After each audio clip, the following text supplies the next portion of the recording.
Welcome into No Punt Intended, presented by Club Fantasy. Sad news, fantasy season's over. Playoffs are almost here, and we probably got some really good sneak previews into some of these amazing teams we're about to see in the playoffs. Joining me, as always, the one and only Joshua Hudson.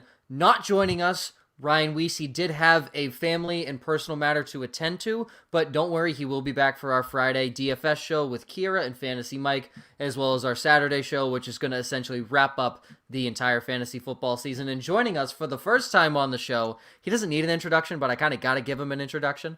He's from NFL Network, Around the NFL podcast, the guy beneath us, Marc Sessler. Thank you for joining us, Mark. Hey, thanks for having me. I started watching you guys back in the lazy days of July and August, and I think we communicated a little bit back then, but I hadn't played fantasy in a solid decade, and you guys helped convince me to do it this year, and snuck into the playoffs, and then got thoroughly waxed. So I've got some business to attend to in the off season going into next year, but you were part of that decision, and I'm mostly happy that I did it. Awesome. That's awesome news. We're happy we can be a part of somewhat of your happiness, I guess, at that point. But Mark, I'll join you in the I got croaked in the playoffs. I played against Stephon Diggs and Josh Allen this past week. I don't need to go any further. I lost by 102 points. So not a good week up here in the 603 up in New Hampshire. But not here to talk so much about fantasy, of course. If any of you guys play in Week 17, have any fantasy questions, obviously we are going to answer them. That's one of our First things. and foremost, it's what we do. Yes, we are here for the viewer. We're always here for you guys. But this is essentially kind of the wrap-up of some of our biggest surprises, some of the biggest letdowns in terms of teams and players, and also how we think January and February is going to shape up with the NFL playoffs. And what we're going to do to start off, we're just going to dive right in, and we're going to look at specifically the team side of things right now. So we're going to start with the biggest surprise of 2020. And I will name Ryan's just so we can get Ryan's out there. Ryan's is the Miami Dolphins, as well as Josh's is the Miami Dolphins. And you say in the notes you can't help but piggyback on top of that one. So, Josh, for you and Ryan, why are the Miami Dolphins the biggest surprise of 2020 for you? I mean, when you look at what this team looked like last year, being one of the absolute worst teams in the NFL, clearly the front office said, we're going to tank. Yeah. The coaches said, well, we're still going to put our foot to the pedal and we're going to compete. Brian Flores kept this team afloat, and they ended up with the 5th pick instead of the 1st pick. They got their guy. They got Tua. They rebuilt their defense through free agency. They used their bevy of draft picks to bring in talent, and they're playing really, really good football. Yeah. The yo-yo act with Tua has been immensely confusing to me because I feel like you need to let the rookie make mistakes, but at the same token, they have put themselves in a position to win. And Brian Flores is like, I'm going to value winning over developing my young quarterback. I don't know how smart that is in the long term, but hey, you got to do what you got to do to win football games. I loved his comment to where Tua is going to start in Week 17, and if we need to bring in the relief pitcher, Fitzpatrick's ready. I thought that was a great analogy being a big baseball fan, but we saw this kind of thing with Tua actually at Alabama, where him and Jalen Hurts, they kind of got yo-yoed a little bit back and forth when one would underperform, the other would come in, kind of save the day. This is something obviously that Tua is familiar with. I can't speak for him and say he's used to it or is okay with it, because I think as a competitor, you want to be the guy that's out there and, leading the team to victory. But at the same token, you also have faith that, hey, when I suck and if I'm not doing my job, I have my guys behind me that are going to come in and save the day. Brian Flores has instilled a new mentality in this franchise, and I firmly believe they're going to be a playoff team this year. And their future looks very bright, especially considering they have the Texans' 1st and 2nd round picks in the 2021 draft. And both of those are top 5 in the 1st and 2nd round. Like, how crazy did that trade work out for them? Unreal to me. Because Laramie Tunsil is not a top 5 left tackle in the NFL. I'm sorry. Well, and that's the bare cupboard that Bill O'Brien left the Texans. We can get into them down the road here, but I'm so with you on the Dolphins. I think watching them week to week, and on our show, Greg Rosenthal and I have kind of linked them to the 2001 Patriots that won that Super Bowl with Tom Brady over the Rams. And they were, I think, 5-5 at one point that year, and grew immensely as the season went along. They had a quarterback switch. They had a coach, I think, in Belichick, who is an all three phase of the game type of guy. And with Miami, you see it show up on special teams every week. You see it show up with guys like Andrew Van Winkle, who I don't think most people knew about a year ago. And the turnovers on defense and the way that they made life so impossible for Jared Goff one week, and then it's quarterback X the next week. They're really well coached. The Tua thing, it probably wouldn't work in other quarterback rooms. Maybe it's the combination of the Fitzpatrick personality and Tua's together. I mean, I think Tua, just watching interviews with him and reading about him, just seems like an extremely mature guy. Unlike some rookie quarterbacks and second-year quarterbacks, one that's been released recently, in a different place, headspace-wise. And the Dolphins are very dangerous. I couldn't agree more with you. Yeah, and you, Mark, you brought up a good point. Who the heck has heard of Andrew Van Ginkel before 2020? And you talk about the guy who came down there, Brian Flores, obviously from the coaching tree of Bill Belichick. Who had heard of Kyle Van Noy before Bill Belichick got a hold of him? Who had heard of Jawan Bentley? Or, all these guys that everyone always says, if they leave New England, they're not going to be any good. And we've seen that time and time again. Jamie Collins has left New England, hasn't been good, went back to New England, had a great year, left, and again, was not good outside New England. He was still a serviceable linebacker, but he wasn't what he was under Belichick. And I think Flores kind of has that same mojo or that same flair to him as well, where he's bringing out the best in guys such as an Andrew Van Ginkel, and you see guys like Kyle Van Noy performing underneath him. Xavier Howard, I think this is his best year in terms of interceptions. Hands down. Yeah. I mean, it has been his best overall year, period. By far. I mean, Joe, you've talked about Howard on this show plenty of times where you're like, he's so overrated. Maybe he's doing better because Byron Jones is there. He's always been he's going to be a boomer bust type corner. He's going to go for the big play. He's going to get the interception. And there's going to be some times where he gets beat. But this defense has picked him up. Just his coverage grades from PFF alone. If I'm not mistaken, he's Pro Football Focus's #1 rated corner this year. And I don't think it's just because of the number of interceptions. He has played amazing football this year. Yeah, and I talked about that a couple times. Thanks for bringing that up, Josh. I didn't like X as the only DB in that secondary. Because to me, you can't have a big play guy as your #1 corner. I think he needs to be complemented as a second corner, essentially a 1B, because I don't want to put Xavier Howard at #2 in the secondary of the Dolphins, because that's not true. He's the 1B to Byron Jones' 1A. If you look at Byron Jones' career, you could probably count the amount of turnovers he has on one hand. He is not a big play guy. He doesn't force turnovers. He doesn't intercept the ball, but he's a good cover corner. Cut to New England on Monday Night Football.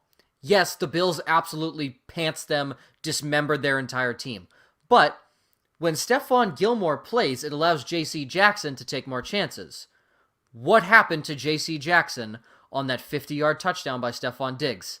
He got smoked because he's trying to make the big play, whereas Gilmore would cover that guy and maybe play on his back shoulder, even though he's playing trail technique, which was what he was doing on that play. He played trail technique closer to the ball, so it was on Diggs' inside shoulder instead of his shoulder that was closer to the end zone, being his outside shoulder. If J.C. Jackson played behind him, that's a tackle, Diggs gets a 20-yard gain. That's where Gilmore would play. Jackson wants to play on the inside because he's trying to intercept the ball. That's why I didn't like X before, but damn, he has been unbelievable this year. So I think the Dolphins easily top contender for biggest surprise. And Mark, your team, I mean, this is the first time they've been over 500 since the turn of the century. Am I wrong about that? The Cleveland Browns, what a year. Time. Yeah, they had a year in 2002 where under Butch Davis was the coach. They went into the playoffs, and they this keeps happening to them. They got the Steelers in the postseason, and Kelly Holcomb was the quarterback, threw for a ton of yardage. They got up big on the Steelers. Their offensive coordinator back then was Bruce Arians, and he said, "We're going to go into that game and light up Pittsburgh. We're going to try to," because the week before they had been very run heavy, and it was Willie Green, if you remember him, run William run against Michael Vick and the Falcons that vaulted Cleveland. into the postseason. But then the next week, Arians took them in a totally different direction. And I do believe that game is one of the reasons that the Steelers brought in Arians when the Browns coaching staff dissolved, and made him their offensive coordinator, and really was a huge building brick in his career. So a lot happened then, but now we are 18 years later, and they are finally a winning record. They're my pick for biggest surprise. Now, I think like the thing is that a year ago, you would say, no, we expect this. And then it all went south. I think that team was highly discombobulated under Freddie Kitchens. And you hear some of the players after that season, what went on there. It just wasn't up to snuff. This time around, I think they finally found the first combination in Cleveland in 20 plus years where the general manager, Andrew Berry, who's 33, works really well with Kevin Stefanski. There isn't some sort of they are both egoless figures in terms of what you could detect from the outside. There's no whispers about that business. I think Andrew Berry runs a really good front office. Even a guy like Ronnie Harrison they brought in from Jacksonville, who, when they lost their rookie safety, he came in and fit really well. Now, he has had injury issues, but they find the right players, and I think they fixed the offensive line quickly. That's sort of where it all begins for me, because they're a run-based team, obviously, and they found the right group of tight ends and linemen, and it's really helped them a ton. And I think that when I watch Cleveland, Baker Mayfield, and I know the Jets game, and the Jets game is the set-apart experience where it's that game. I'm still dealing with that one emotionally as a Browns fan, but to me, I just think that they are a team that knows how to get rookie players, how to develop them. This time around, under this regime, players have developed. Baker Mayfield has taken steps forward. Defense has a long way to go. But overall, they're a surprise because there have been a couple of moments where you could have looked at a Browns game in this season and said, this is a meltdown situation. In the past, they would have melted down here, but they have not lost 2 in a row. They found a really good, I think, group culture to kind of bounce back from losses under Stefanski. So we'll see what happens against Pittsburgh. I mean, the biggest surprise could be that they don't win that game and then your season ends by losing to the Jets and a Steelers team with no Big Ben. But overall, I think that there was optimism going into this year, but that they were 10-4 at one point, that they battled with the Ravens. All of that to me is a pleasant surprise out of Cleveland. Yeah, and you talked about it. It would be the ultimate Cleveland move to lose to the Jets in Week 16 and then lose to the Roethlisberger-less Steelers and then subsequently not make the playoffs when they had the opportunity to clinch the division. Obviously, with Pittsburgh winning last week, that was null and void, but they still had the opportunity if they had beaten the Jets. It would be the ultimate Cleveland move. I want the Browns to make it because I do think fans like yourself, Mark, they kind of deserve a playoff chance, at least after, a decade and a half of essentially nothing, almost 2 decades of nothing. But the cynical in the a-hole side of me wants to say, wow, I would love to see Cleveland miss the playoffs by losing to the Jets. Wow, I would love to see that. But I think, and I think we heard it a lot more in the offseason, Baker needs to stop making his progressive commercials and start actually throwing the football and doing more drills. I love those progressive commercials. They're hilarious. They're fantastic. They're hilarious. I get the critique, though. I get the critique. They're hilarious. But I will say those are the only ones that I'm seeing him in, though. But last year he was doing Hulu commercials. He was doing progressive. Yeah, but it's been one. No, he had the one where Tom Brady's handing him all his Super Bowl rings. That felt a little aggressive. Yeah.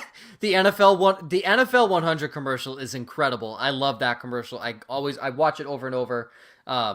Every few months I go back and watch it. I think it's a fantastic commercial. But I think the big thing that I wanted to this is where I'm getting to is Baker has actually looked progressively better, and you brought it up.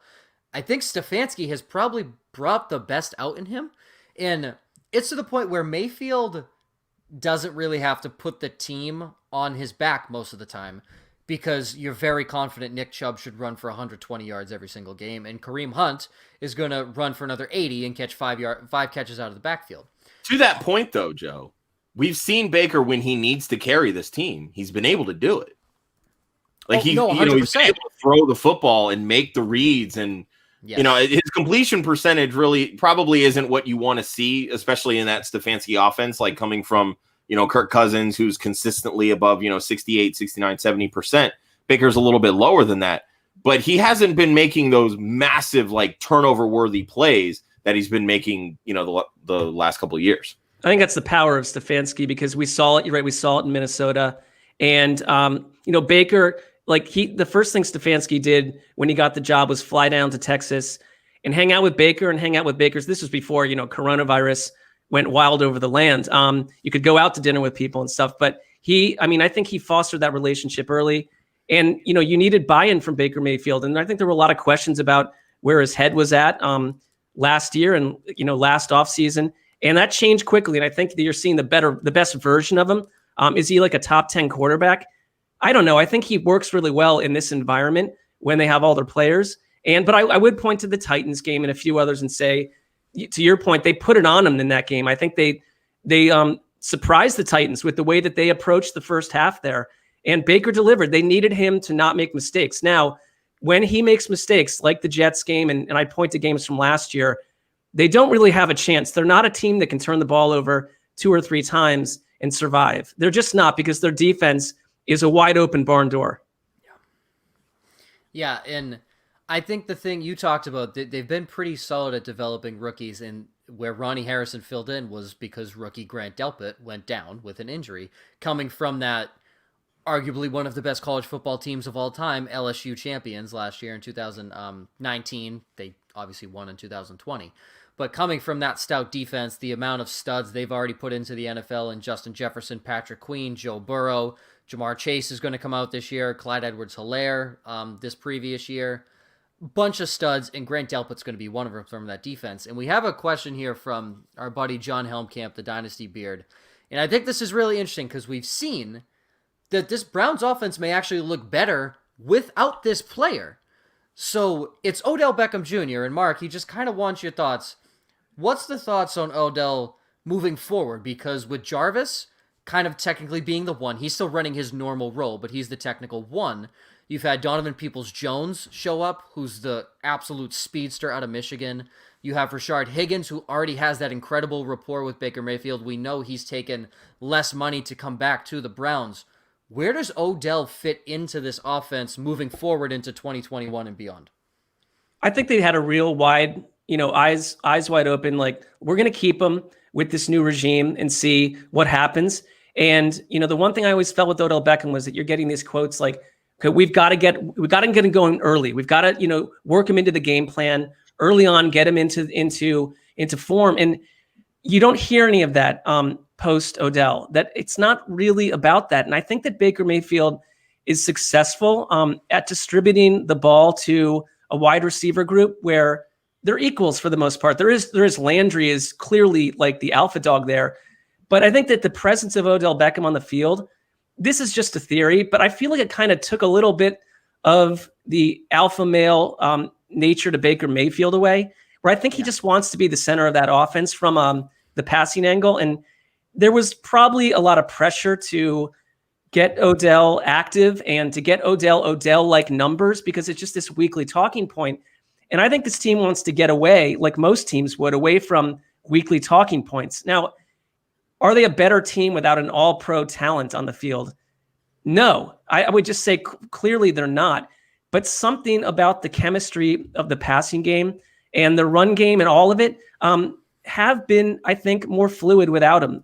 They won a few games with him where they were great. So I don't really buy the argument of like, you've got to move on from him. But I would just say that it was the previous GM that traded for him under a previous coaching staff. And I think that it was at a time when the Browns needed something to get over the hump, I think, perception-wise. And Odell served all those purposes. And, I give him credit for playing through a year last year when he was never healthy. And I think he can still be a perfect addition to the right type of team. Is that Cleveland next year? If someone called with the right value and said, we're going to give you more than you thought someone would give you for Odell Beckham, I could see them doing that because of how much they value draft picks. And because I think that they look at wide receivers as, we can grow these guys on cheaper contracts as young wideouts. I mean, Donovan Peoples-Jones is a success story in that world. I mean, they wanted to give Odell Beckham a real chance, and I think he didn't fail them. But are they going to do that next year? I'm not sure they're that team next year. Their tight ends look good too. Yeah. Really? And, when you've got 2 all-pro running backs, you've got the Mackey Award winner last year with Harrison Bryant. You obviously shelled out a lot of money for Austin Hooper. You run 2 tight ends, 2 running backs, and then you get a good, solid possession receiver like Jarvis Landry. You may not need that all-pro talent at wide receiver. They're not a 3 wide receiver offense, really. No, they're really last not. year they were. I mean, to a fault. I mean, more than any team in the league almost.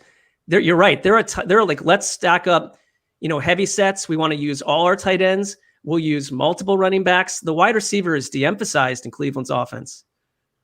And just before we get to some of the questions here that I'm seeing from one of your colleagues here, Colleen Wolf, which, hi, Colleen, that's really cool. I appreciate you joining. Hi, Colleen.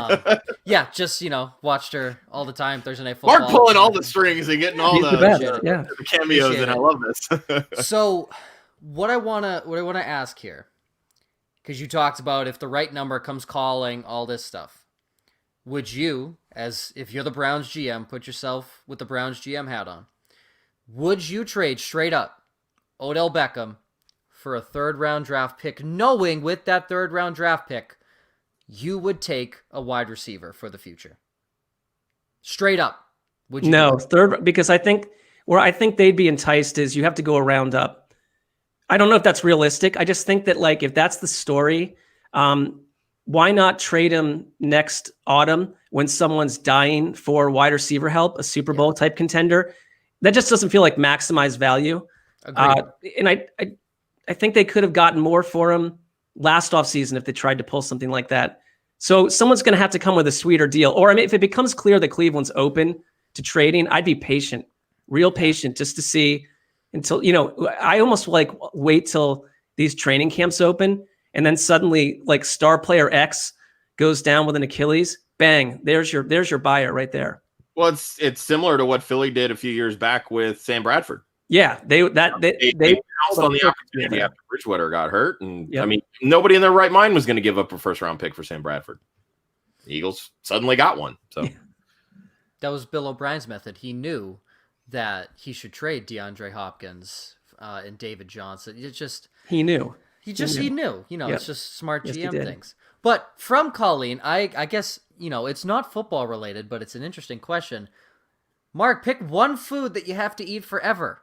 What would it be? I'm also interested, Colleen, what's yours? Because I'm also interested in what Colleen's would be. So, Mark, go for it. What's yours? I know hers would be more adventurous than mine. Okay. I've seen some of the things that she, previous to, her husband relocating from the East Coast to the West, she had a roommate, and they specialized in cooking things up and sending photos of them out at 2 a.m. or so. She's a better cook than I am. I sort of notoriously just am not a foodie. I don't sit around watching Chocolat as my film of choice, and I don't cook things. But you're talking about the only thing you could ever eat. So if it were like I love French bread, but if I were eating French bread only from now until the end of time, I'd be dead in like 4 months. So it needs to be something. But Mark, you would enjoy that 4 months though. That I would, but I could find a lot of ways to enjoy 4 months. That's true. I'm just thinking, for me, like, this is a weird answer, but I think I would go like watermelon because it's super hydrating. I've eaten that a lot over summers and don't get particularly sick of it because you're going to have to deal with how tired you're going to be. Yeah. So if you pick like pizza, like by day 3, I cannot eat pizza anymore. So I'm trying to think of something that will not kill me and that I can tolerate. So that's my answer. That's fair. I would go stir fry. I think healthy combo of veggies, get your meat in there. Yeah, so that's multiple foods, though. Joe's a bit of a cook, Mark. So okay, we're creative like Colleen, apparently. So okay, so that's fair. Is that a loophole though? Because I don't know because I could say like I should have just gone like, which is very similar to the loophole question part of it. So. Yeah. I could have gone like watermelon and French bread then. Yeah, because it's a combo. I'll go the dish. Colleen, okay. we found a loophole. I'm going to pick stir fry. That's a loophole. That's a good answer. And I didn't know this was a fiddle leaf fig. Wow, that is a mouthful. Say that 5 times fast. What are you feeding it, Mark? Colleen wants to know and the people want to know. Hubba hubba. This plant behind me? I guess, yeah. I assume that's what she's talking about. Yeah, because, I mean, if anyone's tracking, I mean, if my own employer would be tracking my appearances, throughout the season, the plant has not gotten bigger or smaller. The leaves have not moved an inch. because it is entirely fake. I don't have Oh. really. I know. Again, I think Colleen is a big plant person.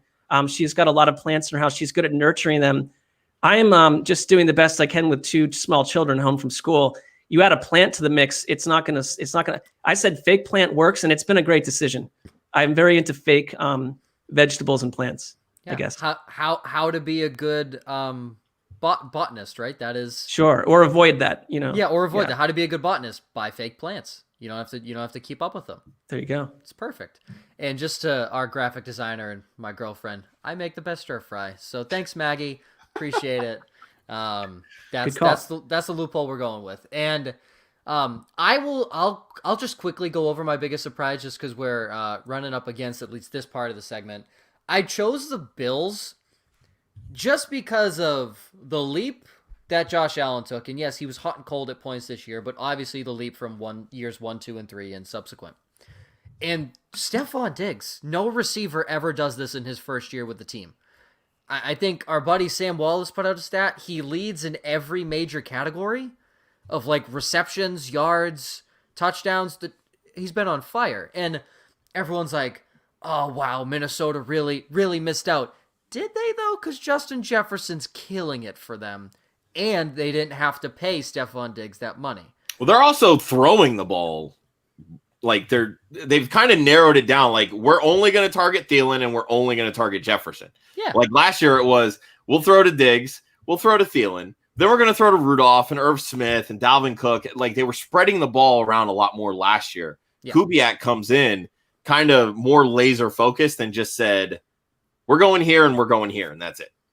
Well, and Diggs was an unhappy employee, which, how is that going to get better? And so It's one of those trades that you wish they all would go this way.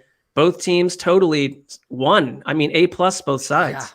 Yeah. I mean, the Vikings aren't mad that they let go of Diggs and got Justin Jefferson, and the Bills aren't mad that they had to let go of a first-round pick. No, absolutely not. Not with how Diggs has performed this year. If you could guarantee me your receiver would be number 1 or top 2 in every major category and you had to give up a first-round pick, anyone in their right mind would do that tenfold. Every single time they would do that. But now, to the more somber side of things, and let's focus on one team, and I think Mark brought it up very quickly. The Houston Texans, because you have to feel for Deshaun Watson at some point. Obviously, he's making chunk loads of money. But for the skill that he has and what he can do on the football field, you kind of feel bad for a guy that is in a situation that he's in where his top receiver goes down for PEDs. His coach gets fired in week 5. All these things around him. At this point, his top 3 receiving options are down. He loses DeAndre Hopkins in the offseason. Mark, is there any hope for Houston moving into 2021? Because at this point, they have no GM, no head coach, and no draft picks in the first 2 rounds. Well, in a pastor turned football mind or self-proclaimed football mind running the show at the moment, I would be concerned. You brought up the right word. The worst type of season, or we're talking about disappointing teams, is one where you went in the season with hope that you could do what you did last year, which is get back into the playoffs. And as long as you have Deshaun Watson, who knows what could happen. Instead, like, hope has been totally, not, I would say totally removed because of Watson's presence, but listening to JJ Watt talk after the last game, I think he's speaking to deeper things that he sees happening and cultural issues that leave huge questions. And we've talked about all their draft picks are out the door. They're not particularly strong anywhere outside of quarterback. They've regressed. The team building is totally suspect.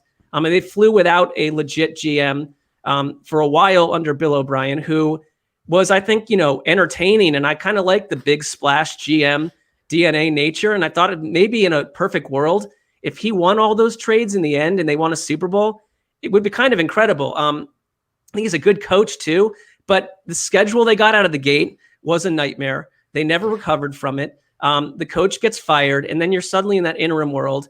And you got to court, like the one thing that smart teams do, and I point to the Panthers a year ago, when they knew it was done with Ron Rivera, and their owner is he's all in, he's focused, David Tepper. Yeah, he is. They spent like half the year looking for the right coach.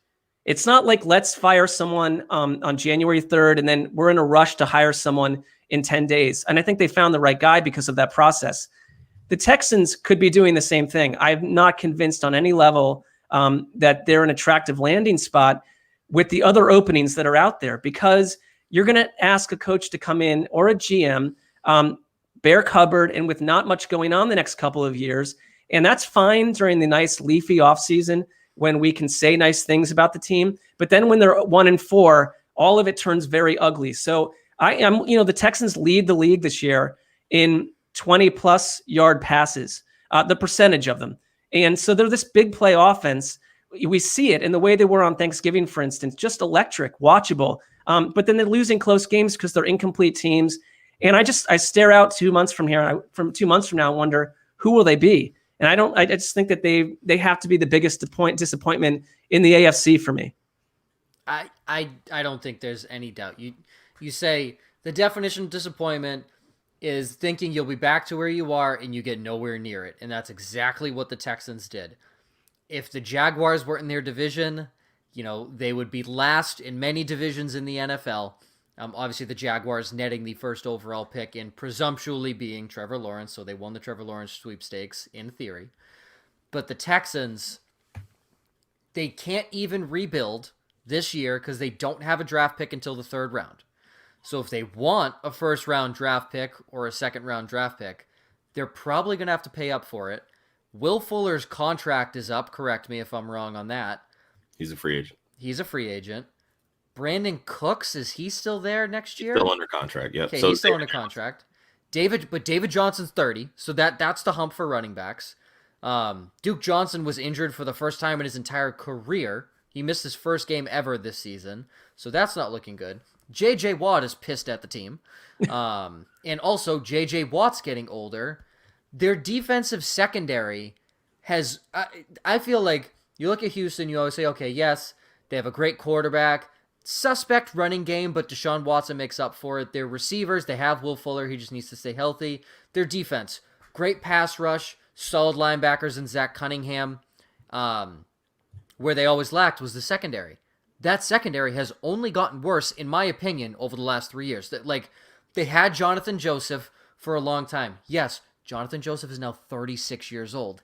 He can barely play football anymore, and I love Jonathan Joseph, but he's just not the same cornerback that he was 5-10 years ago. So, at this point, who are they going to rebuild with? They need to have an almost perfect draft without a 1st or 2nd round pick. And that's very difficult to do. Yeah. It's even... So, I mean, the hit rate on, latter half of the draft picks, that's never good for teams. No. And I'll tell you, because being in Dallas, I listen to Cowboys sports radio just because that's obviously always the one on there.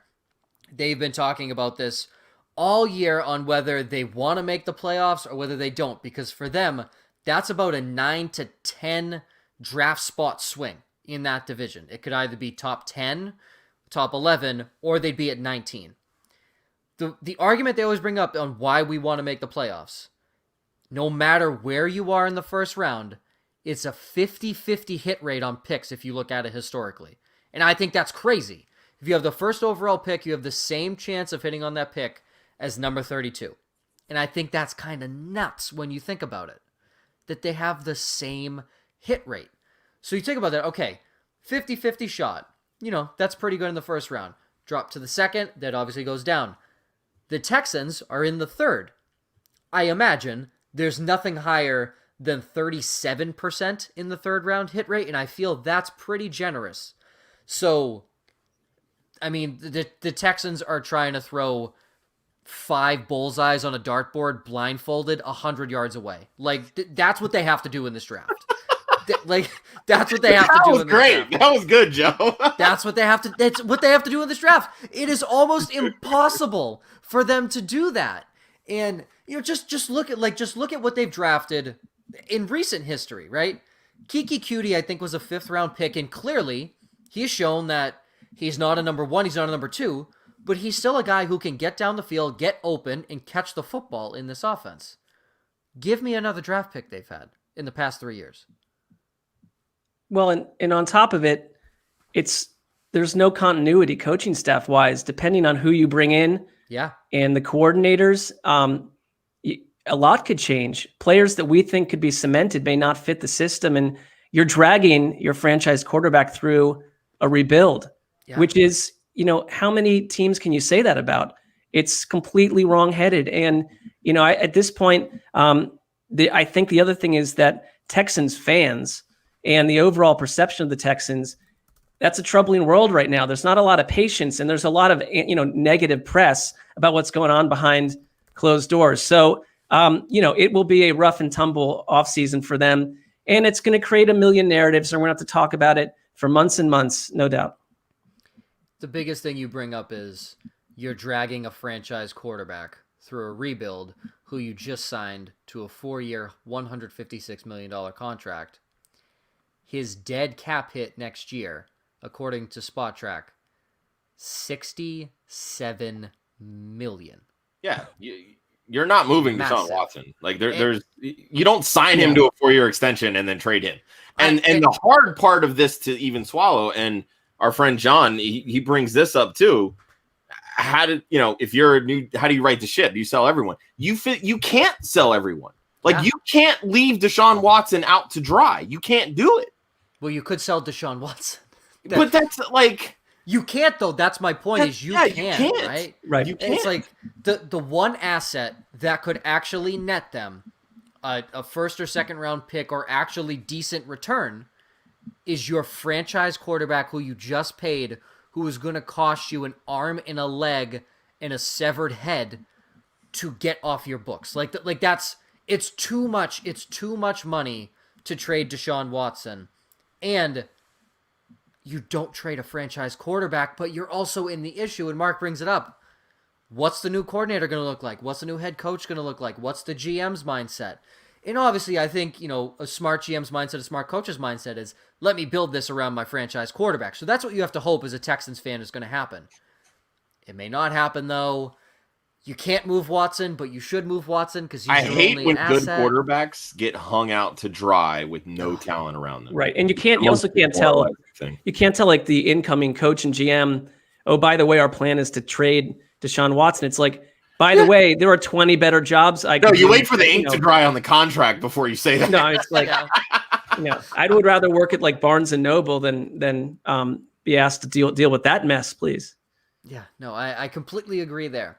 All right, moving now to the player perspective of things. I will run through this. Also, I do want to bring up Ryan's biggest disappointment for 2020 was the Denver Broncos, so I do want to make sure we get Ryan out there. Good Lord, man. Yeah, Drew Lock not progressing one might have thought. Thought they would be fun, and they just have not. They've been the opposite of. Jerry Jeudy has over 100 targets on the year and less than 50 catches. 75%, only 75% of his passes or targets have been catchable.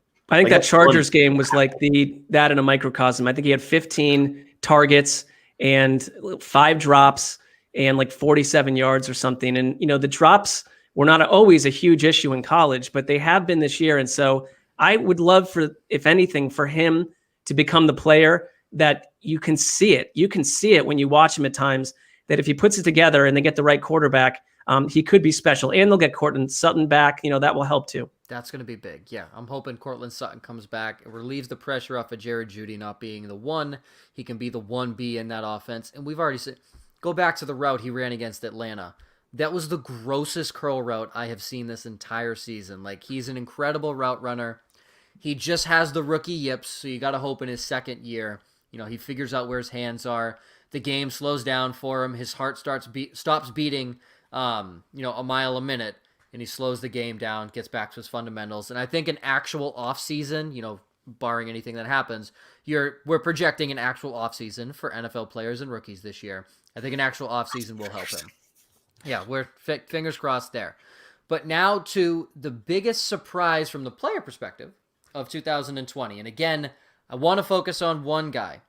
And we do have 2 rookies on this list, Justin Herbert and James Robinson. And I think, obviously, Mark, you put Herbert. I think a lot of people thought Herbert would be solid. I don't think anybody saw this out of him, and I'll let you quickly especially speak not in on year that. one. Yeah, and I'll quickly let you speak on that. Yeah, and like I don't think we need to go on and on because I think anyone that watches Justin Herbert, he lifted my enjoyment of this season. I had no idea, what he would be for that team. And they clearly didn't either, based on a very weird offseason where it wasn't like you had a full preseason to find out, wait a minute, this guy is next level. Tyrod Taylor, I understand everything we've said to you, but let's avoid the painful medical shot and just call this race right now. Instead, it happened, through NFL destiny. That's how these things sometimes just occur. And he's been unbelievable. And, in general, the Chargers are impossible to watch because of how most of their games go. I think we all get that.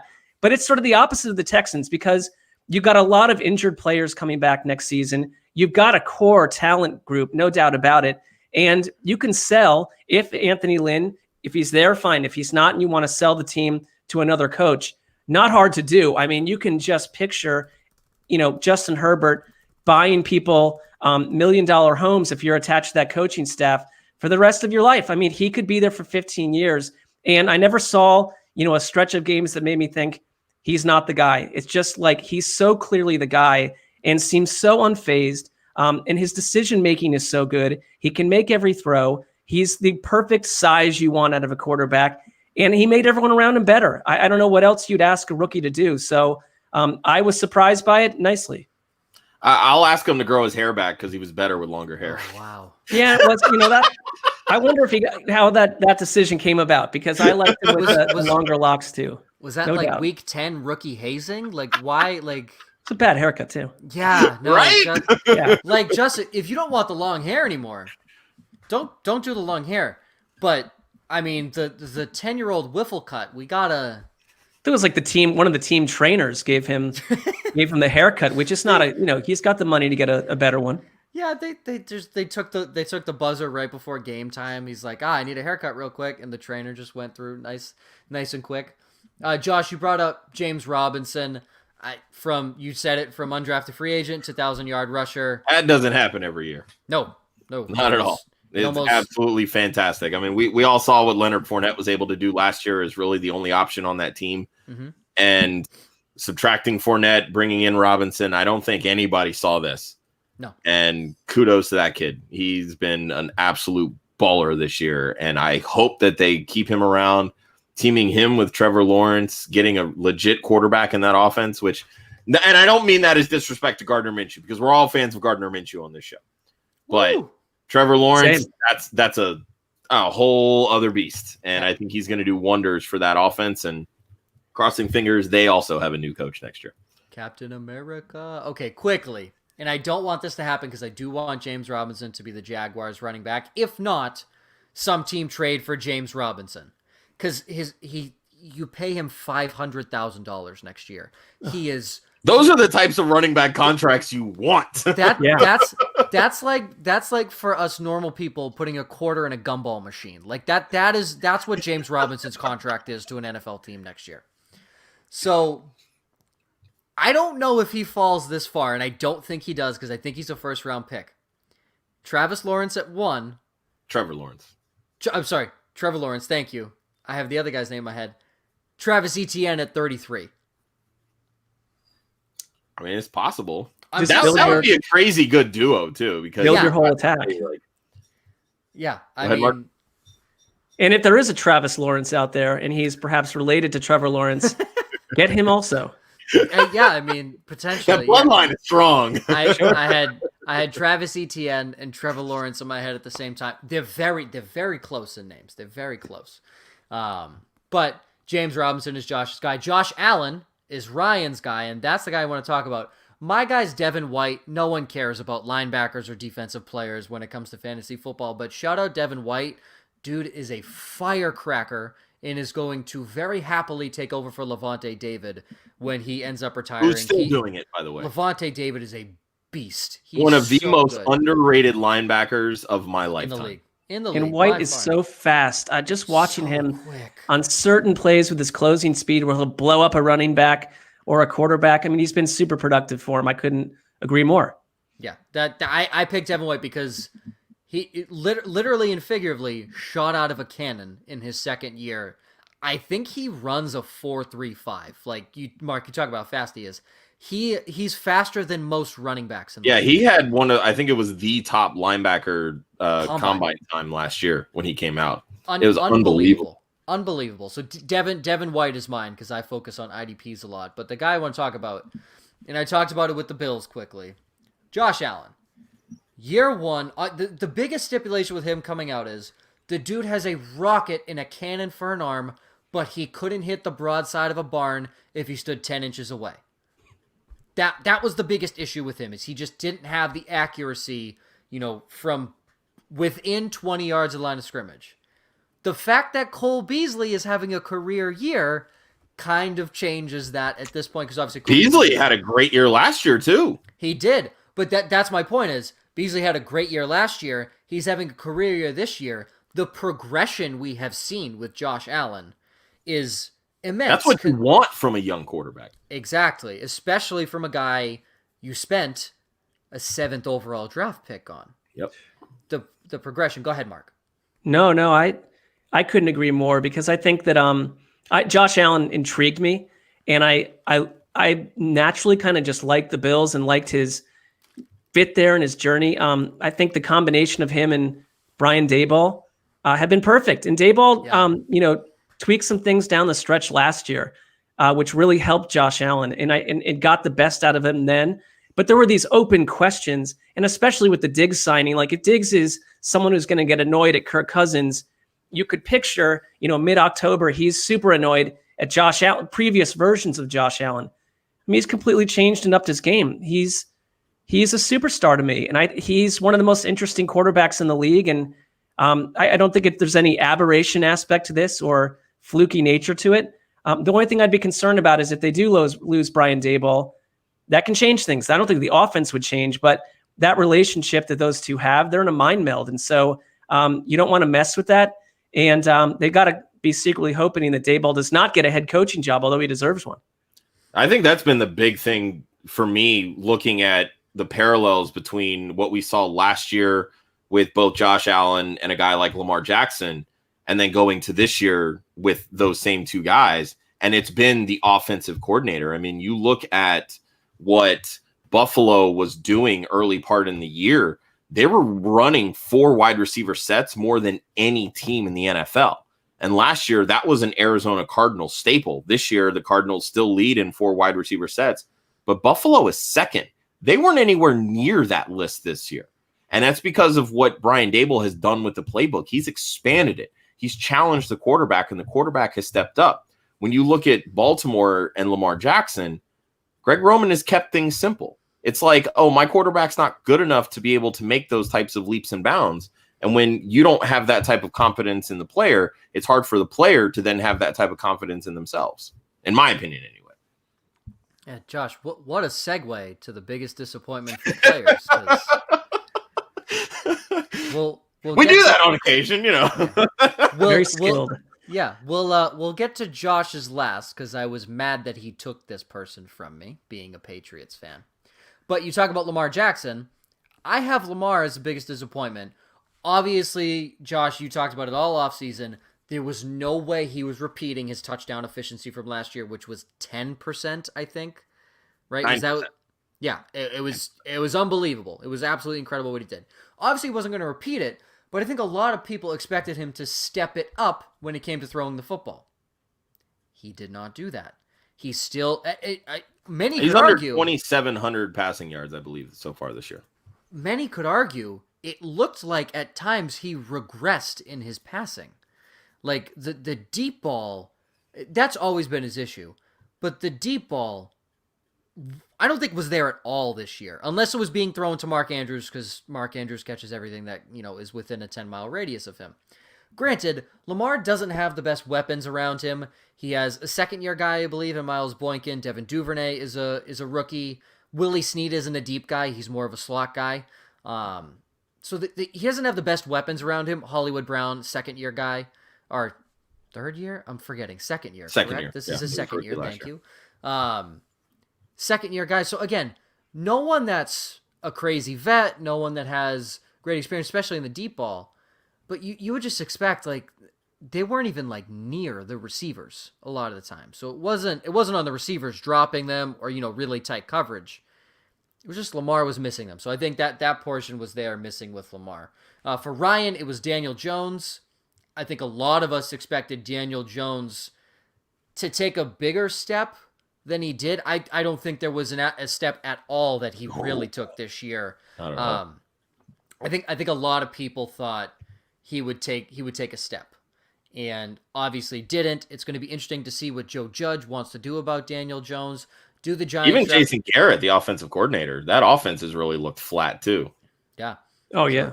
Yep. I mean, obviously losing Saquon hurts, but I mean, Wayne Gallman played fairly well in recovery. So yeah, yeah. So it's going to be interesting to see what happens with the Giants and Daniel Jones. Real quick, from our buddy Jeff Green, who joined us on Saturday's show, he just wants us to shout out Pat Ricard, and I have no problem doing that. Yeah, I have no problem doing that. Project Pat. Yeah, I love Pat Ricard. My buddy's a Ravens fan, so for whenever the Ravens play for those 3.5 hours, I hate the Ravens. But I always say I love Patrick Ricard. I love giving props to fullbacks and punters because those are the unsung heroes. Jake Bailey's the best player on the New England Patriots right now, and I love it. The bionic leg himself. But Pat Ricard's awesome. Jeff, I love you. Thanks for coming on the show. Kyle Juszczyk's the best fullback in the league. It's not even close in my opinion.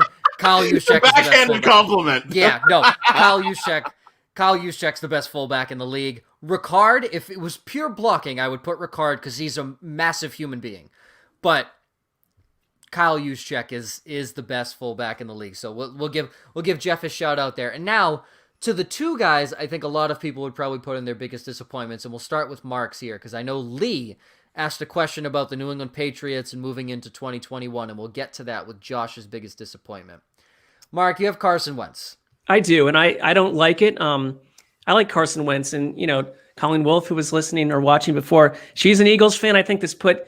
Colleen, I love you even more. Go Birds! There you go. I mean, what a weird place to be with Carson Wentz, and to me, it just I wonder what we'll learn after the season, but his confidence seemed shattered to me at one point.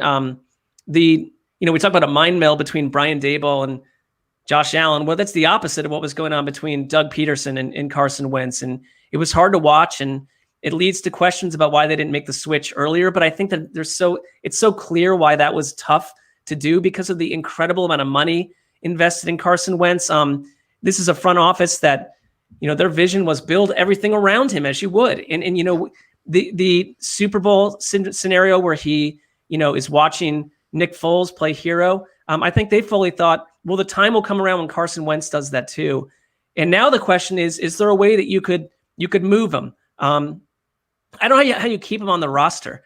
If Jalen Hurts is your guy, it's too awkward. And I feel that Carson Wentz has gone from one awkward situation to the next with his backup quarterbacks. And I mean, some of these guys, just from a human nature angle, a fresh start could really help. I would think that you'd want to get another really good long look at Carson Wentz in a different situation in Philly. But if you have a starter rising up in Jalen Hurts, I don't know if you can do that. And so it's been a really strange, bizarre chapter for him. He looked totally broken to me. You look at the metrics, he's just not the same guy. And I wonder if after the knee operation, if he ever really was the same guy. I mean, I thought he played pretty well last year. There wasn't a lot going on around him, but when Jalen Hurts came in, some of these guys that were anti-productive, non-productive, he flipped the script on. So, to me, it's Carson Wentz needs a vacation. We all do. He needs a vacation as much as any player I can think of in the league, and I hope he gets a nice one somewhere far away and sunny. Yeah, I've been talking with some of my friends up in Philly, and Mark Drumheller being one of the guys who, he's a big Philly guy, Fox Sports Philly up there. He's like, Wentz just needs to go. He's like, it's just not a fit anymore. And it really makes me wonder if the Eagles do decide to part ways with Doug Peterson, when they do bring in another coach, would that other coach want their crack at Carson Wentz because of what we've seen from Wentz in the past? And I'm not saying like the past being this year, but when he was arguably the MVP front runner in 2017 when they did and ultimately win the Super Bowl. Like, so you get those types of coaches. They're like, oh, I've got the ego. I can fix this guy. You know what I mean? And really, the one coach that we've seen him work really well with happens to be the head coach with the Colts.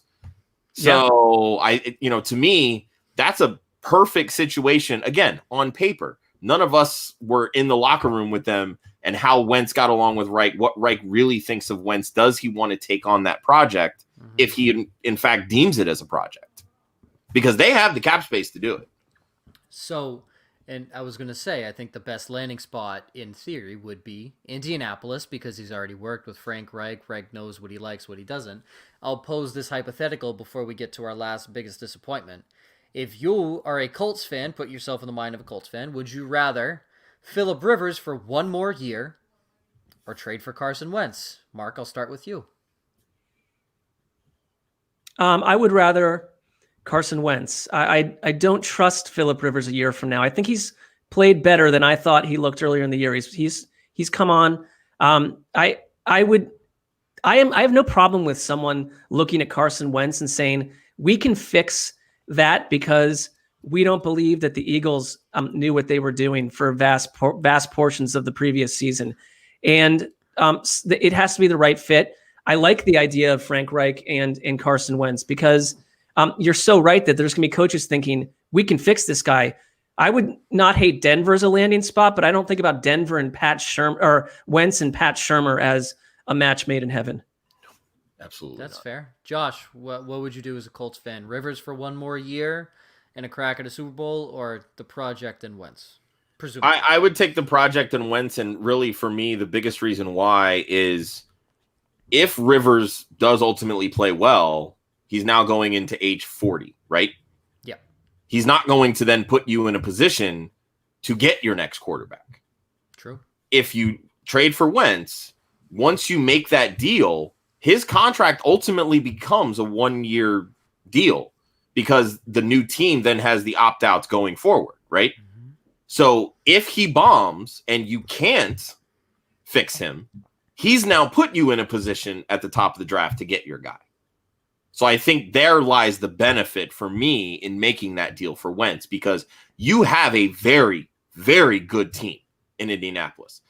Chris Ballard has built this team right. They have a great offensive line. They have an absolute stud at running back in Jonathan Taylor. Nyheim Hines is a fantastic complement out of the backfield. They have good young wide receivers if Paris Campbell can ever get healthy. But I like Michael Pittman. T.Y. still has a little bit left, even if he's streaky and in and out of the lineup with nagging injuries. But their defense is legit. And they're only going to continue to add pieces. Making that trade to get DeForest Buckner was absolutely brilliant by Chris Ballard. He has been a stud for them. So, again, I think if Wentz bombs, he's going to at least put you in a position to make it easier maybe to move up in the draft to get your guy if that's the case. But Rivers, if he plays well at 39 or whatever he's going to be, he's not going to do that for you. He was always a bridge, right? I mean, only signed a 1 year. So I'm with you that Ballard is a top 5 GM. I'd be very interested to know what he thinks about going down Phillip Rivers Avenue one more year because for the same reasons the offense was set up well for Phillip Rivers, it would be for Carson Wentz. Exactly. And they're only going to add to it. So from one veteran quarterback on a 1-year deal to another veteran quarterback on a 1-year deal, one in the playoffs, one horribly not in the playoffs. And I will be as nice as I possibly can as a Patriots fan here. But our buddy Lee, Lee's been with us all season. I think he's been with us all off season as well. Lee's a Pats fan as well. To the moon, baby. We love you, Lee. Is the Pats offense too complicated for anyone in their first year, especially with fewer practices? If yes, are we stuck with Cam for 2021? So Lee, as someone who has... Also, this is Josh's biggest downside player. Also mine if Josh didn't steal it. It is a very complicated offense, as shown by the fact multi-year veterans have come in and have struggled to understand the offense. It is very complex. That is not a mystery to anybody. The reason Cam Newton, and I will defend Cam Newton here, this is the reason he wouldn't... Wait, hold up! Listen. We've spent all season bagging on this guy, and now you're going to defend him. Listen, I'm not defending his skill. The only reason Cam Newton would be a good choice in 2021, there isn't a single guy in that locker room that doesn't like him. Everyone on that team loves Cam Newton. I'm not saying they love the way he plays and how good of a quarterback he is, but his leadership, he has stepped up. I think he's matured a little bit, obviously with some of the crazy antics down in Carolina, some of the things he said to the media. Obviously that hasn't happened this year. I mean, I think it's been a while since he'd done that anyway. But coming to New England, a lot of the worry was, is he going to be able to calm it down? Is it going to work under Bill Belichick? Blah, blah, blah. It was the same thing when Antonio Brown signed last year. Is Rob Gronkowski going to be able to do this under Belichick? And he was, and I think that was great for Cam Newton. The issue is the dude can't play. And it's not because he never Pretty big issue. It's a huge issue, Mark. It's a giant issue. It's not because he never had the skill. He obviously had an MVP season in 2015. He had shoulder surgery on his throwing shoulder. It is a piece of work for him to throw the football. That's the issue is, and when you watch him throw compared to when Jarrett Stidham comes in, they're both very inaccurate quarterbacks. But when you watch Jarrett Stidham throw, it looks effortless when he actually has to get the ball out. It looks like Cam Newton is hucking a giraffe when he's trying to throw the football. So that's the biggest issue.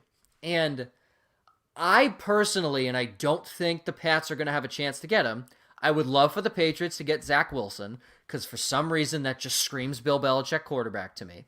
But me knowing Bill Belichick, he'll draft some guy in the 6th round and try and make him the next Tom Brady. I think the Pats will draft a quarterback. I think that's a necessity. I don't think they stick with Cam in 2021, considering their cap space is like $59 million. It depends on where the cap falls. It's anywhere between 74 and 53, I believe, is the number that most people are projecting. So it's anywhere in between there. I think they'll roll with a vet, maybe like Matt Stafford or Matt Ryan. I hope it's not Matt Ryan, but it's probably going to be another veteran for 1 year, maybe to be a bridge quarterback. If they don't find anybody, they might bring back Cam, and they're going to draft a rookie. It's a bad setup, but focusing on Cam Newton, I never had high hopes for the guy going into the season whatsoever. I said from day one, they should not have signed him. There's a reason nobody signed him. It's because he's washed up. It's very apparent. He can still run the football. It takes him a while to get there and get to full speed, but he can still run the football. He's 6'6", 250 pounds. No one wants to hit him.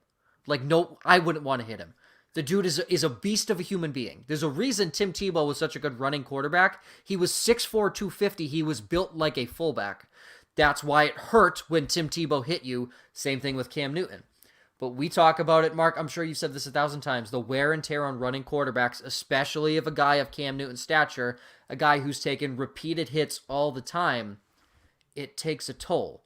Obviously, it took a toll enough for him to get shoulder surgery, and obviously there was more factors than just getting hit all the time. But he had to get shoulder surgery. Now, he's a quarterback that can't throw the football. I don't really know where Cam Newton goes from here as a player. Mark, I keep seeing you smile. I want to know your thoughts. I love your I feel like it's a state of the union on Cam Newton, and I enjoy it. I think that you've hit every bullet point. I mean, it's notable to me how much they must not believe in Jarrett Stidham. Oh God. And maybe in what is been a lost season for them by their standards. There's some respect for Cam Newton not to bench him and have him go through a drama, but they know enough about Jarrett Stidham, and we saw him in the one game with Brian Hoyer, and it was just it was a circus act. So he's not in their future, I don't think, and we don't have to deal with that all off season. And I can't see how Cam Newton could be. I mean, unless there was some, unless he had no problem sticking around as a veteran that could hand the starting role off to a rookie at some point. But I don't really see a team in the AFC. Well, they're top 3 in the AFC in terms of rebuilding jobs ahead. And I know that Bill Belichick can coach up guys that non-household names that we've never heard of, but we saw the limitations of that this year too. And, they need to, Matthew Stafford I think he would be an ideal fit for this team. But then the question begs, who the hell is he throwing to? Well, they got a long way to go. Just their offense is so deprived. Joshua, do not diss my guy Damiere Byrd like that, okay? Sure. I love Damiere Byrd. But no, Hey, he would make Jacoby Myers a freaking fantasy football superstar. Matthew Stafford would. I'm all about that. But I'm just saying, like, there was a reason that Tom Brady struggled in this offense last year. They'll have some money this time around, though.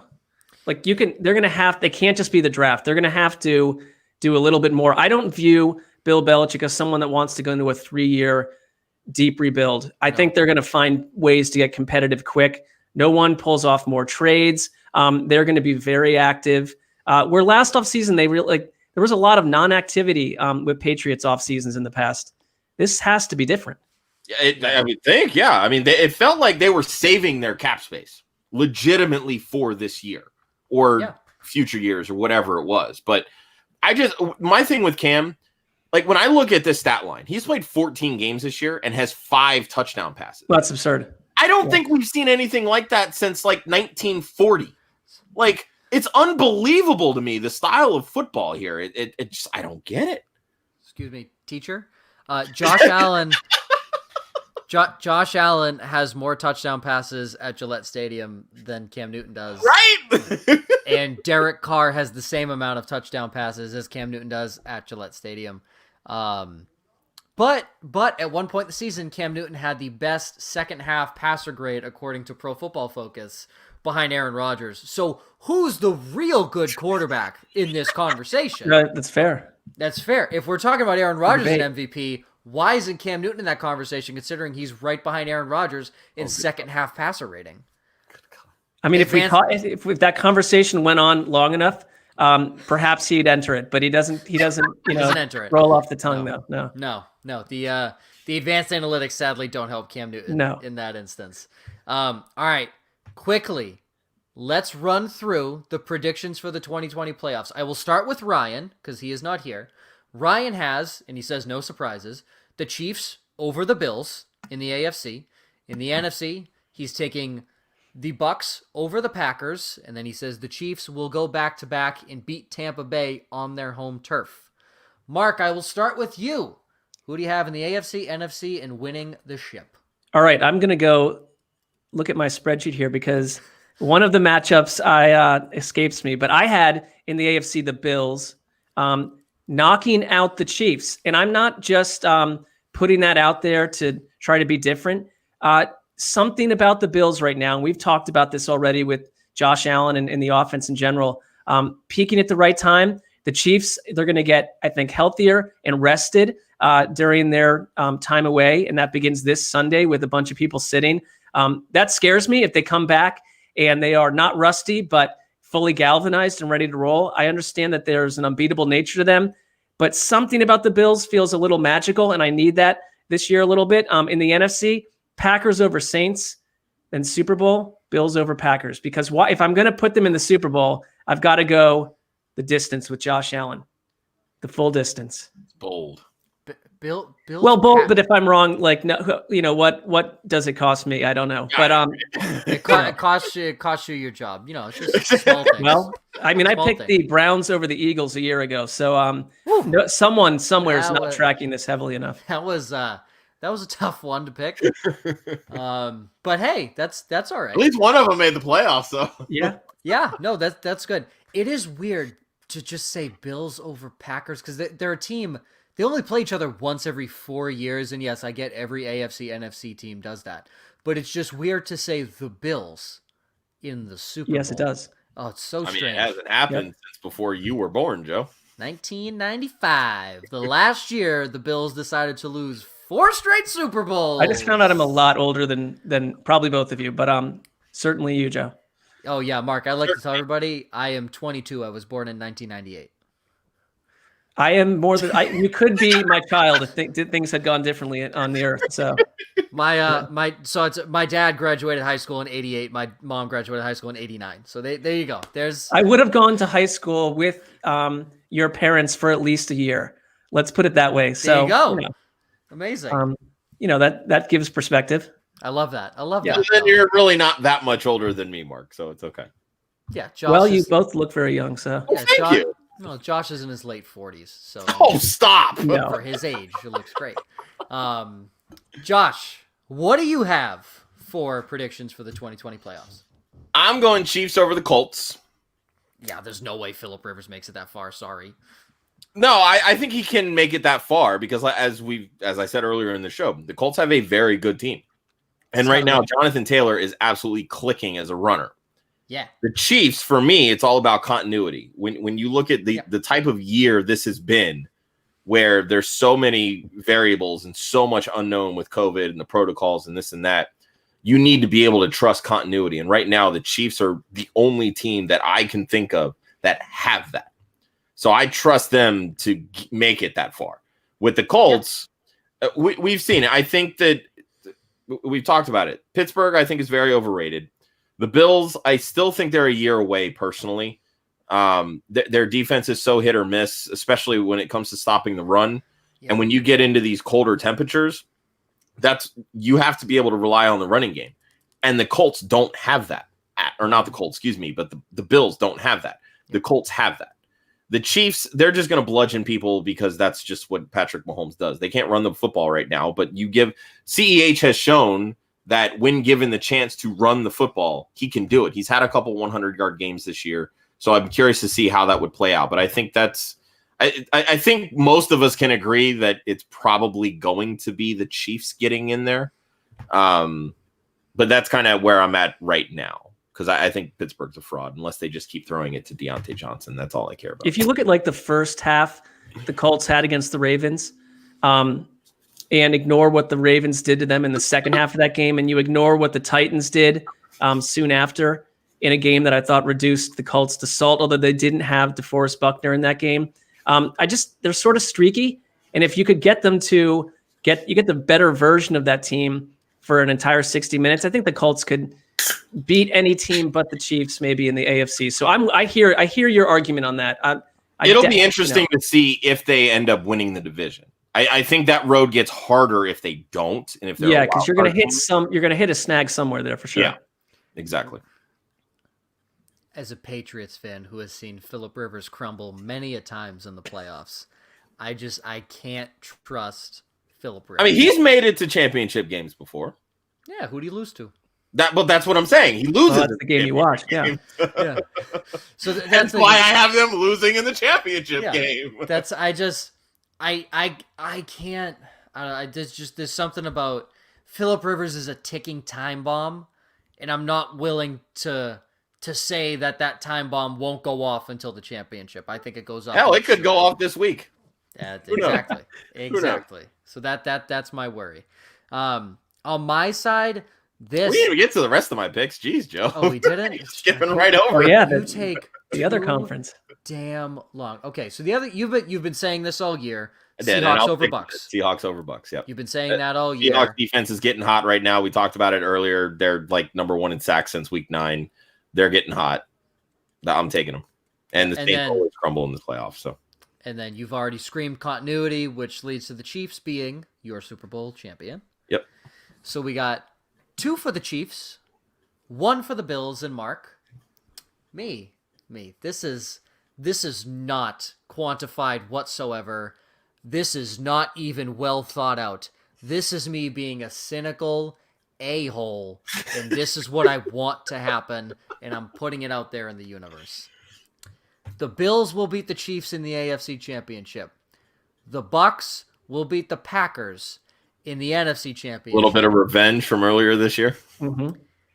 The Tampa Bay Buccaneers and Tom Brady will once more shoot an arrow into the hearts of Bills fans, but this time in the Super Bowl, and the Bucks will win. You're mean. Wow. Oh, I am so mean, Mark. I am so mean. This is just simply coming from a New Englander's spite. Yes. Okay. Oh, God. Yes, I don't want Buffalo to win. Look, I'm the same reason why I wouldn't want the Cowboys or the football team or, I hear you. Yeah. I don't want Buffalo to win. If the Dolphins do a good job, I like Flores. I'm never going to root for Miami, but I like Flores, and I'd be like, okay, go Brian Flores. That's awesome. obviously the Jets are nothing at this point, so we don't have to worry about the Jets. They're another 3 decades away. They're another 3 decades behind. But the Bill, I'm just like, and it's not even close. Bills Mafia, the best fans in the NFL. Oh, they're fantastic. I don't even think there's a competition there.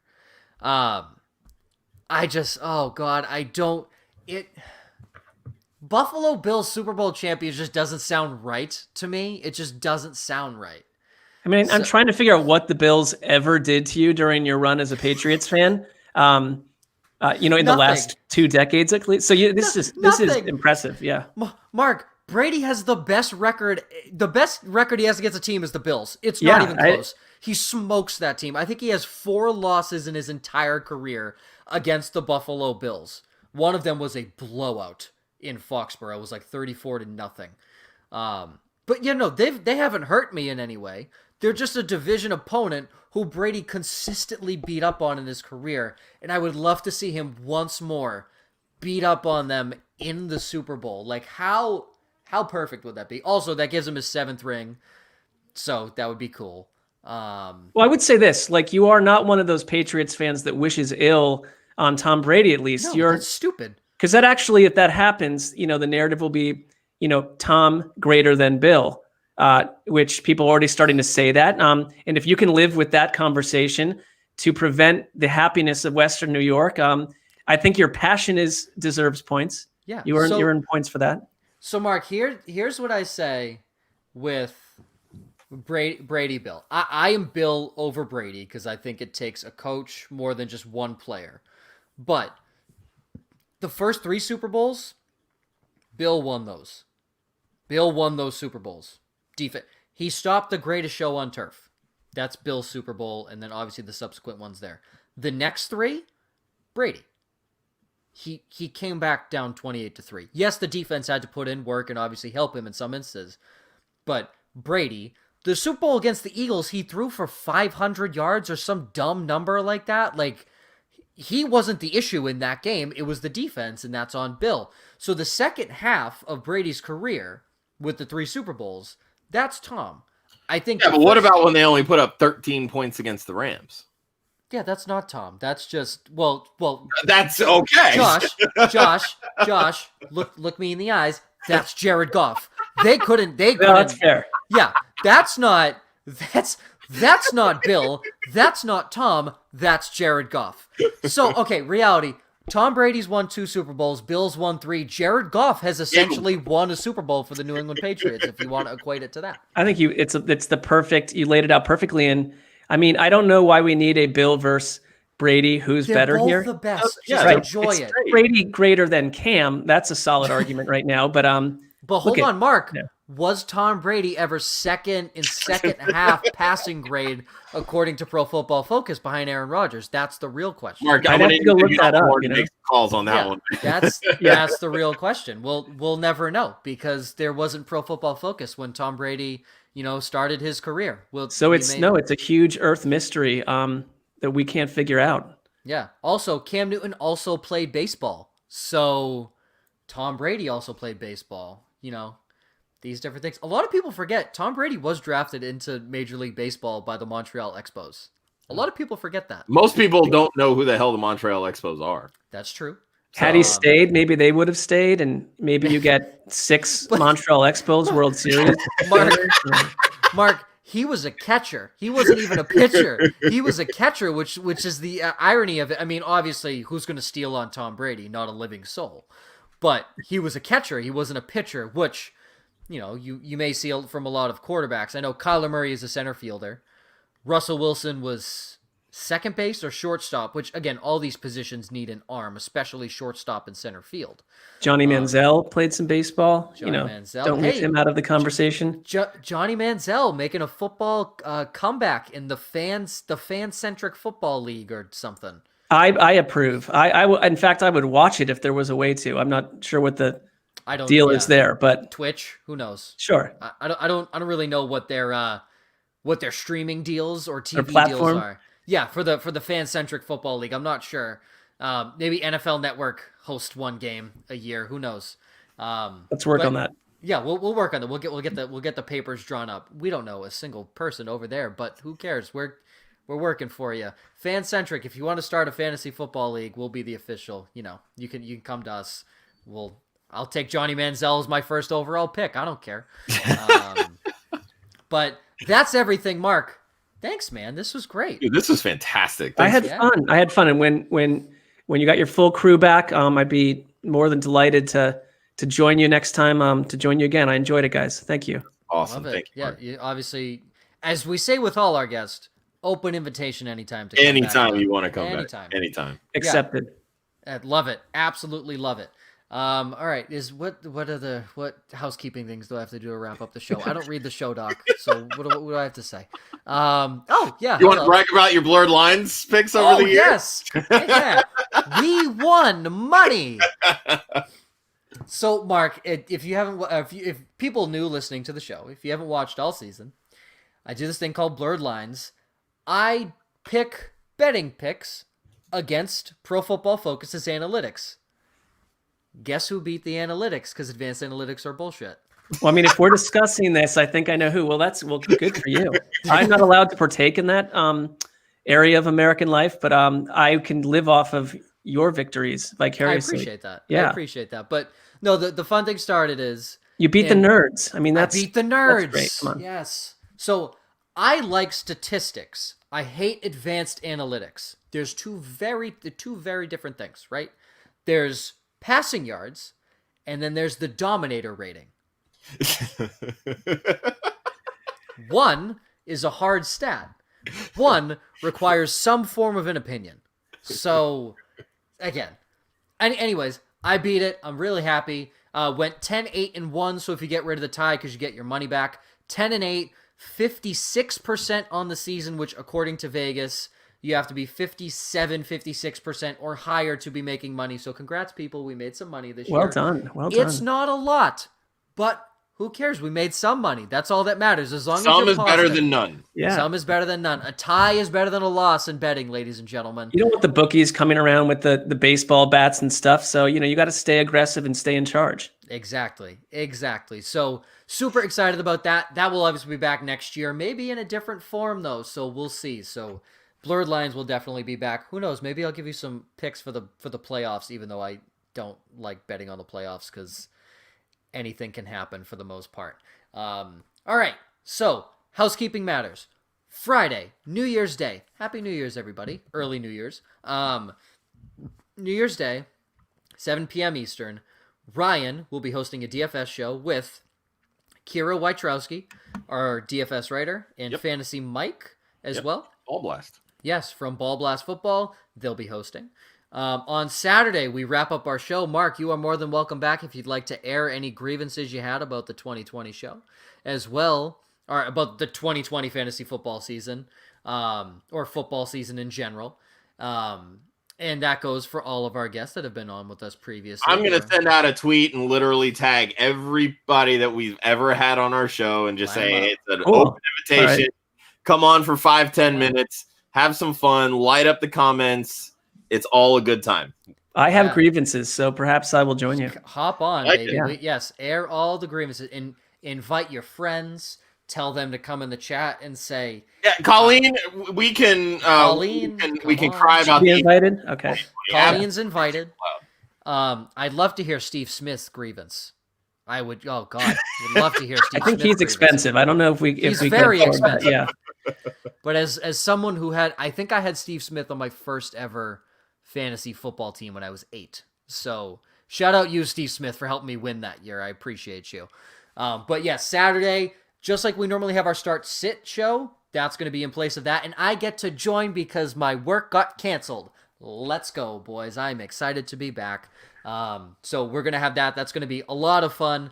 And then next week on Wednesday, we're going to start recapping the 2020 football fantasy football season with Chris Molina. Correct, Josh? Yep, you will be joining us. Who did projections with myself and Ryan over throughout the off season. Yep, it'll be fun. And you guys are busy. Oh, very busy. We don't stop, Mark. We're all throughout the year. We're going to do a lot of accountability in January, checking in on where we had our rankings previously to where those guys ended up. It helps us get better. And I like helps us that. get better. I like that, looking back and being like, I got this thing totally wrong, and I will get Yeah. something wrong in the future too. because Yes. we're not all perfect. And the analysts and fanalist experts, whatever you want to call us, the ones that think they're perfect, Not a lot of fun. ain't it? So Yeah. Josh, speak for yourself. But Oh, so I have to. for every right call you had, Joe, you probably had 8 or 10 that weren't. So it's okay. But we're all there with you. But the right calls that I had, though, What a call. smash hits. But that'll be fun on Saturday with our grievances, and then of course throughout the month of January, and then for our Super Bowl show, the week of the Super Bowl, we're having Mark Drumheller from Fox Sports. Fox Sports Gambler in Philly. Up in Philly, and he'll be joining us talking a lot of Super Bowl prop bets, and obviously we'll be previewing that game. Always remember, ladies and gentlemen, defense wins championships, offense wins fantasy. You can follow Josh at the One Hudsonian, Ryan at the Fantasy 55 being spelled out, Mark at Marc Sessler, that is 2 S's in the second part of Sessler. That makes no sense. It's MarcSessler if you're listening to the podcast. Myself, I am Joe_Zolo, and you can follow Club Fantasy on Facebook, Twitter, and Instagram at Club Fantasy FFL. The URL is clubfantasyffl.com. Once again, defense wins championships, offense wins fantasy football. We'll see you on Friday for DFS, Saturday for our airing of the 2020 fantasy football season grievances, and on Wednesday for our accountability starter. I sound like I'm Dwight Schrute. It's the accountability booster. It's the accountability booster. I'm sure we're talking about quarterbacks on that day. I don't know. I don't make the show sheets. Josh pays me to show up and talk. We will see you on Friday. Happy New Year, everybody. Enjoy it. Be safe.